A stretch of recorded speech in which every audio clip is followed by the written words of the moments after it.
This morning, scriptures coming from.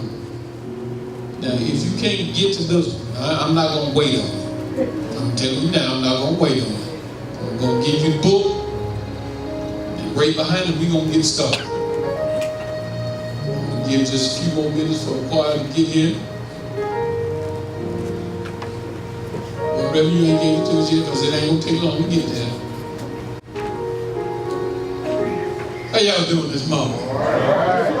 Today's a good day to be in the house of the Lord, I promise you. There's no better place to be in the house of the Lord. And guess what? You picked a good Sunday to be here. Oh, you didn't catch that? If you was here last Sunday, you picked a good Sunday to be here. Okay, you didn't like that? If you picked the Sunday before that Sunday, guess what? That was a good Sunday to be here. Every Sunday that you're in the house of the Lord is a good Sunday to be here. Amen. Amen, amen, amen. Are y'all ready? Turn to the book of Matthew. Do not ask your neighbor what the book of Matthew is at. And turn to the 27th chapter of Matthew. 27th chapter of Matthew, I will start reading at the first verse. It's Matthew, the 27th chapter. Matthew 27, verse number 1, it reads, When the morning was come, all the chief priests and the elders of the people took counsel against Jesus to put him to death. And when they had bound him, they led him away and delivered him to Pontius Pilate, the governor. Then Judas, which had betrayed him, when he saw that he was condemned, repented himself and brought again the 30 pieces of silver to the chief priests and elders, saying, I have sinned, and that I have betrayed the innocent blood. And they said, What is that to us? See thou to that. And he cast down the pieces of silver in the temple and departed, and went and hanged himself. And the chief priests took the silver pieces and said, It is not lawful for to put them into the treasury, because it is the price of blood. You may be seated in the presence of our Lord. Ushers, male ushers. Tin Hut. Y'all, they like soldiers up there. Y'all may see.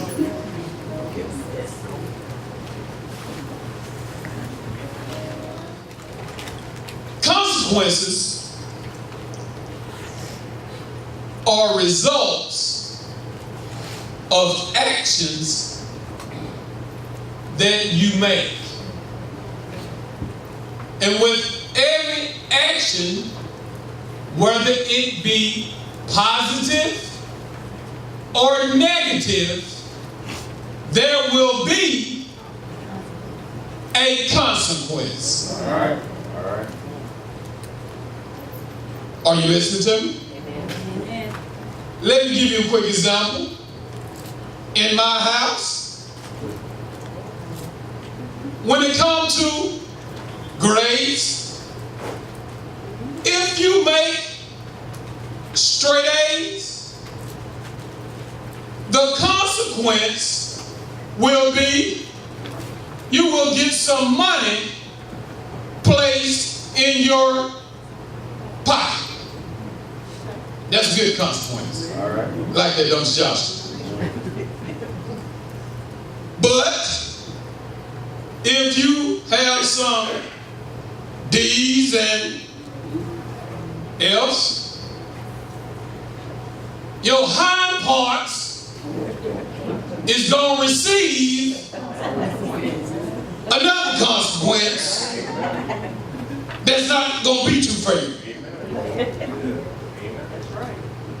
Your actions, whether they are good or bad,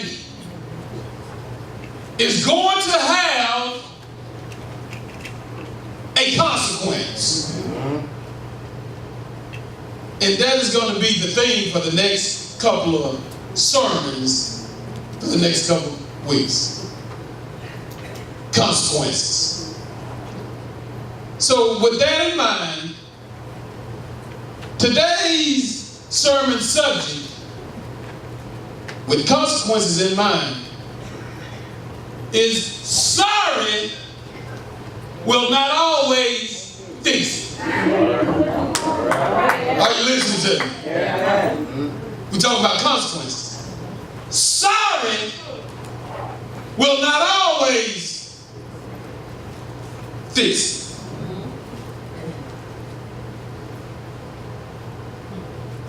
it. Y'all want it one more time? Sorry, I'm sorry. Because y'all know, sometimes, we get our consequences and we, I'm sorry, I didn't mean to do it. I'm sorry will not always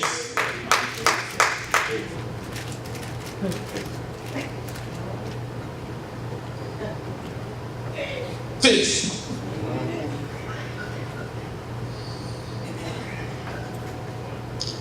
Y'all ready to walk?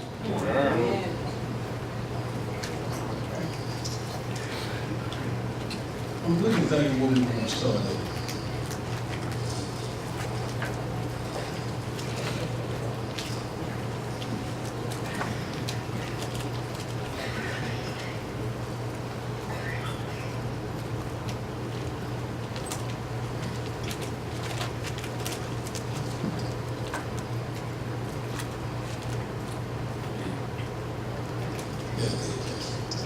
Y'all ready? Let's walk. If you look now, you will see that I'm in the beginning of chapter 26. I'm going to get to where I'm going real quick. At the beginning of chapter 26, you will see the chief priests and the elders. They have met outside of Cephas' court, and they are having somewhat of a discussion because there's this Messiah, this young man by the name of Jesus, that's causing trouble throughout the land. Because it's crazy, he's healing people. He's helping people. He's doing miracles. He's doing a whole bunch of bad stuff, and they gotta get rid of him. So they trying to figure out, how in the world can we get rid of this man they call Jesus? Who can we find to betray the one that they call Jesus? Now we can't kill him on our own. So we need somebody to help us out to betray. Are you with me? So as we begin to walk through the beginning of chapter 26, you see him standing outside of where I'm at. No, I lost myself, y'all.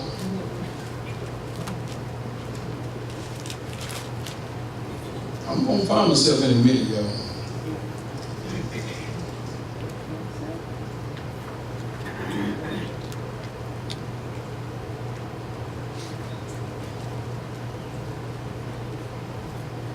Now, that's the last pause. I'm gone. I told him I wasn't going to do this no more, but that's all right. Give me 17 minutes and I'm up out of here. All right.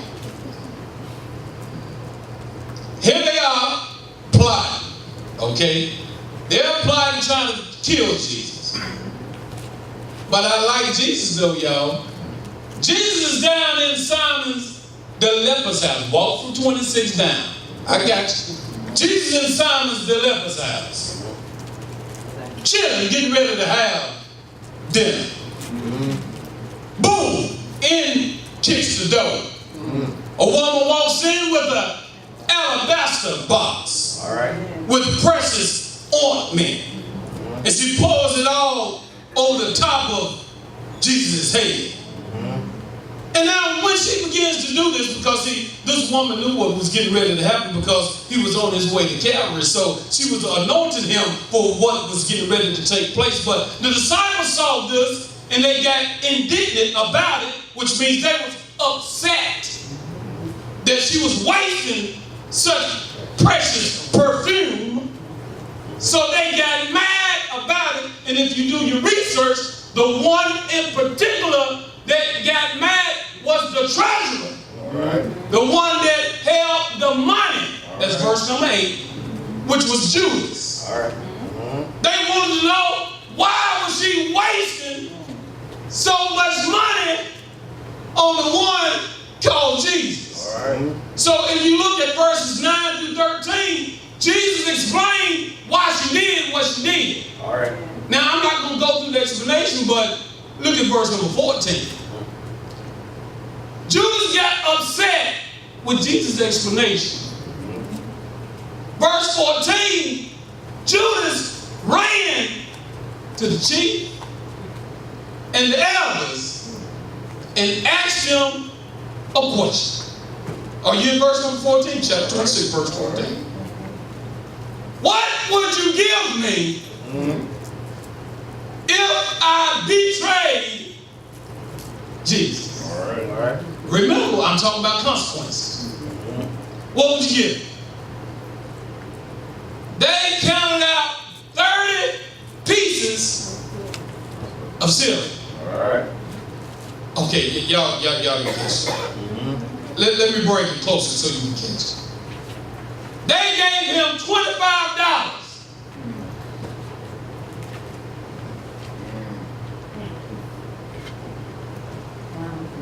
How many of y'all got $25 in your pocket right now? On your bank account?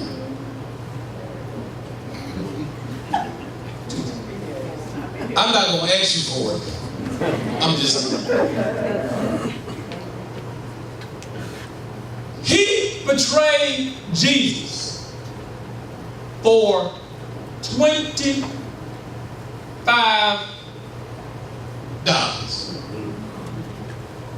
Don't you think that's pretty cheap to betray your Lord and my Savior? $25. Wow. And then it says, from that point on, he plotted for the time in which he could betray the one he walked with, the one he talked with, the one he slept with, the one he saw do miracle after miracle after miracle. Instead of him joining in trying to help, he was looking for the next opportunity to stab him in the back. Come a little closer. You better be very careful of the folk you walking with, talking with, maybe even laying next to him.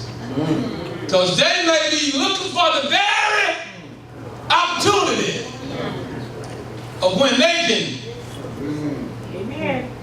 Anyway, come on down to verse number 20. Jesus has told the disciples, go. Well, I'm going to show you how bad Jesus is, y'all. Back up, remember, Judas going to talk to the scribes and Pharisees, getting ready to betray Jesus, right? Verse number 20, Jesus going to tell his disciples, go prepare the upper room for when you eat the Passover for the last time, right? Go get everything set up. And if you come on down, you will see what the upper room has been prepared. They're laying down, lounging, getting ready to eat. And if you look around verse number 25, Jesus asks this question, or he makes the statement. One of y'all that's sitting around this table that dips in this bowl behind me is going to betray me. Y'all, isn't it good to know that when you don't think that the Lord knows what you're doing, He already knows what you're doing. Because see, some folk think that the Lord don't know what they're doing. But before you do it, the Lord already knows that you're doing it. Y'all, but watch your boy Judas though. Because see, y'all know how the old folk always say, the guilty will always holler. Y'all see how your boy Judas holler? Rabbi! Look at verse 25. Is it I? Now, Judas, now you know it's you. What you talking about, Rabbi, is it I? You know you're the one that's doing it. Fast forward to verse 47. Because he got up and said and ran out. Verse 47 puts you now in the Garden of Gethsemane. Jesus is praying. Are you in the garden? Remember, he don't look at the cup. Ladies and disciples don't went to sleep. He told them wait. He couldn't wait while I prayed. You listen, you hear the crowd coming. They got clubs, there's a mob, they coming. But guess who's leading the pack? All right. Y'all remember? Rabbi, is it out? Guess who's leading the pack? It is Mr. Judas. Y'all remember? Consequences. They have actions. Now, Judas walks up to Jesus. Kisses him. Betrays Jesus with a kiss. All right.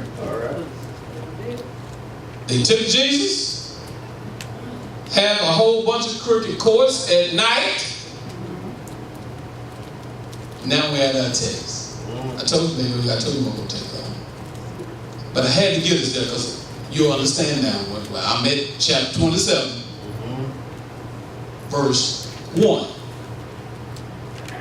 Chapter 27, verse number 1 is daytime. Everything else that took place happened at night. All right. But before I walk us through the text, it ain't going to take me just a minute. Can I give you a quick warning? Be very careful of what you do at night because you may have some regrets once morning time comes. All right. Can I say that one more time? Be very careful of what you do at night because you may have a gratitude once you wake up and morning time has come. Amen. Now morning time has come in chapter 27, verse number 1.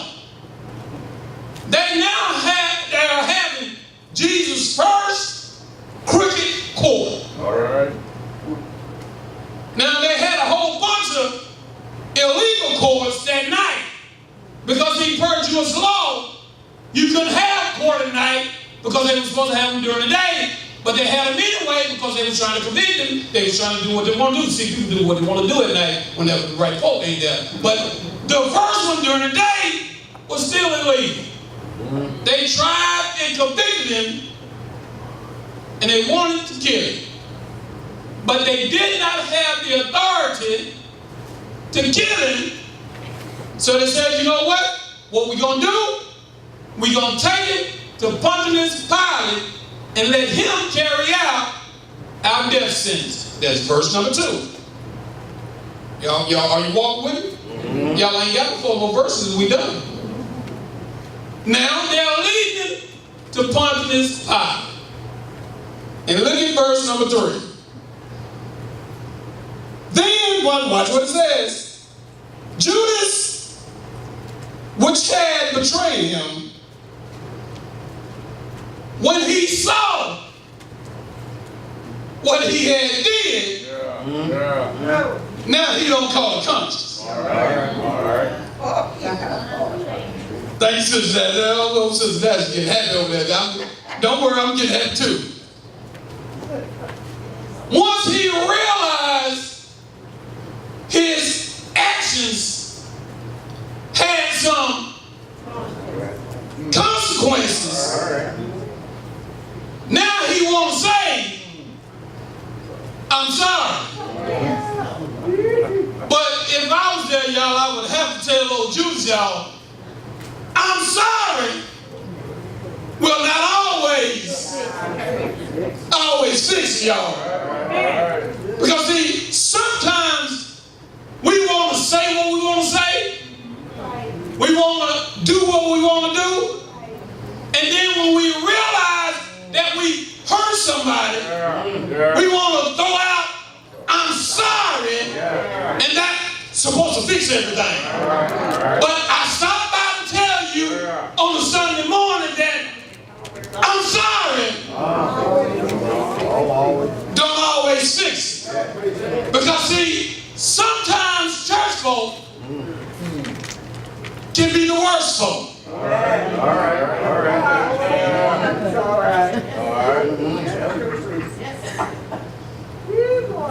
Uh-oh.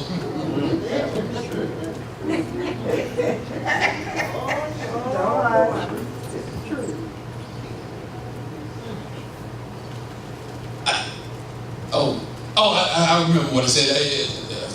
Sometimes church folk can be the worst folk. Yeah. And you know why? Why were you sorry when you knew what you was doing? All right. Uh-oh.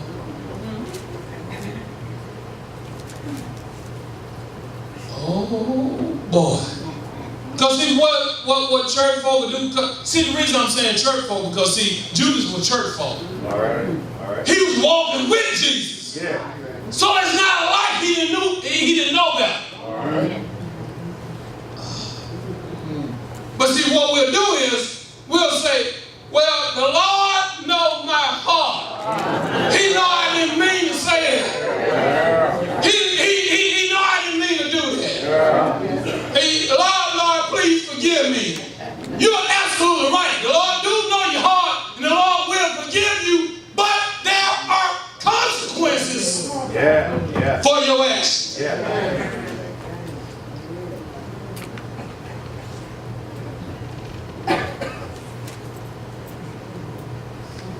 This is what I'm going to with this.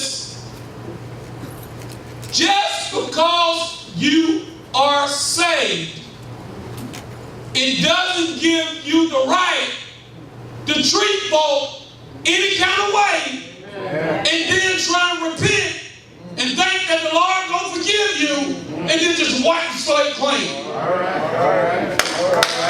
I'm clap for myself. I clap for myself. Because the day must come when church folk gotta hold themselves to a high standard of how they treat folk.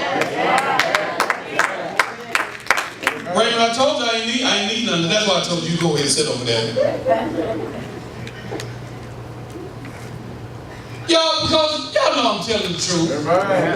And see a bunch of y'all gonna leave out here saying, Pastor was up there fussing today. He was just beating us up today. No, y'all, no, he's not. Pastor's telling the truth based upon what's in the text. Judas sat up there and did the wrong thing, and now he's running to the fold. Now, okay, watch this. Let me walk through the text. Now go ahead. Go watch this. It's more good stuff here. Watch this. Judas now don't ran back to the scribes and the Pharisees, right? He's repentant. He's remorseful now. He don't thought about what he did. He crying. He upset. That's in verse number 3, right? Saying, I have sinned and that I have betrayed innocent blood.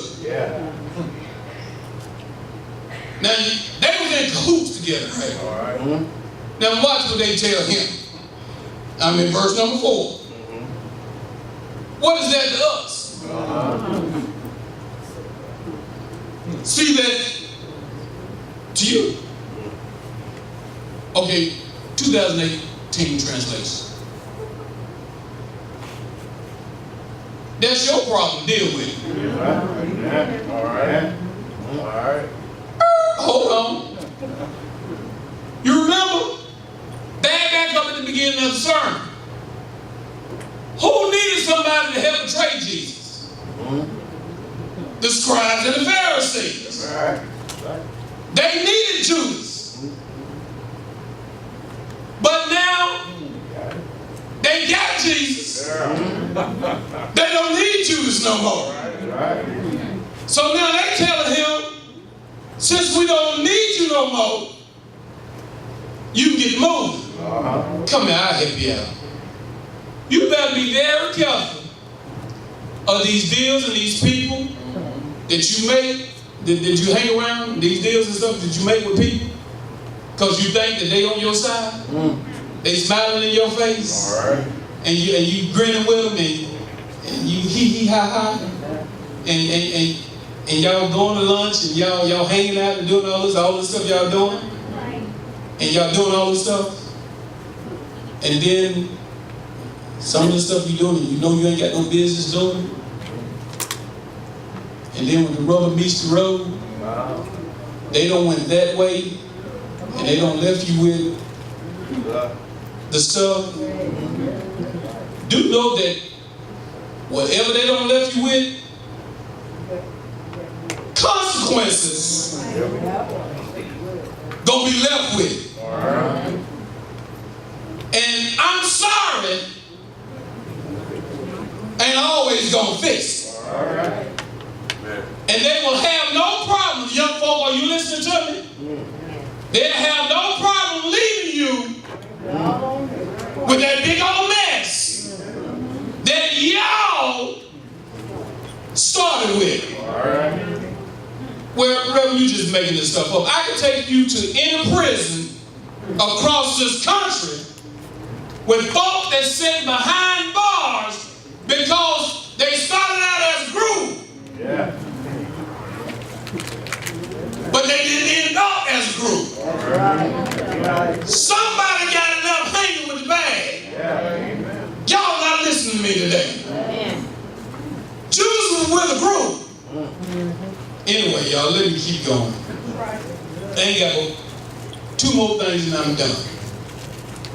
Now, they don't kick those Judas to the curb because they got what they wanted.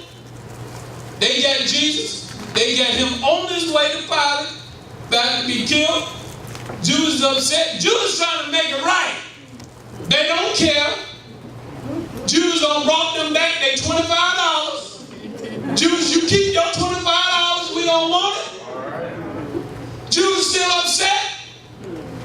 Judas take the $25, throws it out, runs out the door.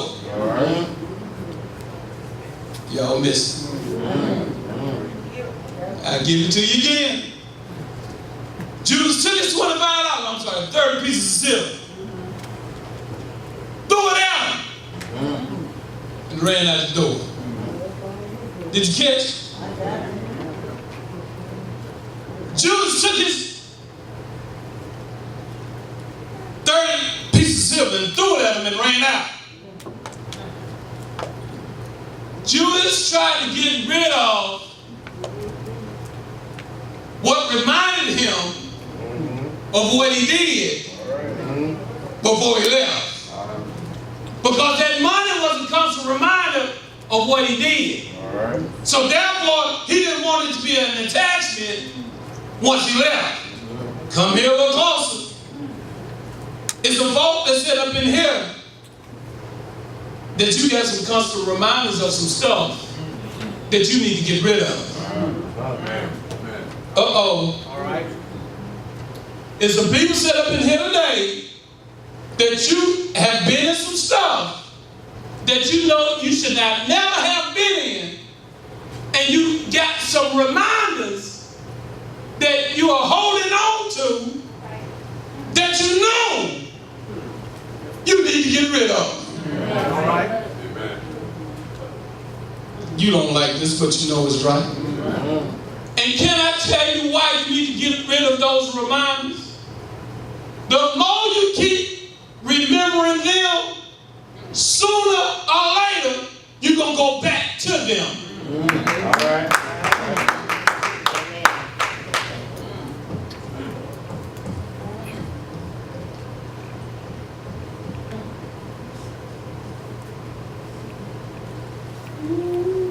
It's quiet in here today.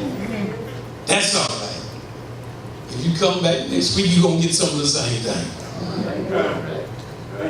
Reminders are not good, especially when it's attached to negative situations. All right. You holding on to it because it's of comfort to you. Because it was something comfortable to you. But it's not always good for you. Get rid of it. Give it back to the people that gave it to you.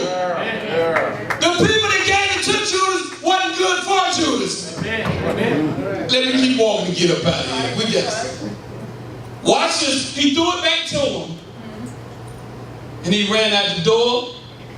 And watch what he did. He hung himself. Look at the final consequences of his action. I'm done. This is how you know I'm done. Whenever y'all see me close about it, I'm done. He hung himself. Look at this final consequence. He hung himself. Do you see that? One day, you are walking with Jesus. Now you are far, far, far away from Jesus.